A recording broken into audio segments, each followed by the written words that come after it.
A moderate magnitude 3.6 earthquake occurred in the North Pacific Ocean 144 kilometers, 89 miles from El Salvador in the early morning of Tuesday, May 6, 2025 at 5:19 a.m. local time, GMT-6. The quake had a very shallow depth of 5 kilometers, 3.1 miles, and was not felt, or at least not reported so. First to report, INETER after 8 minutes.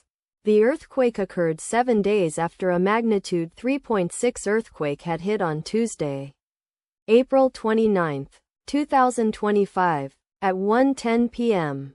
GMT-6 local time, in 77 kilometers, 48 miles, distance to the north. Data source from Volcano Discovery. Did you feel it? Let us pray. May the earthquake that occurred not affect our brothers and sisters there. May the earthquake not happen again. And may God protect everyone. Amen.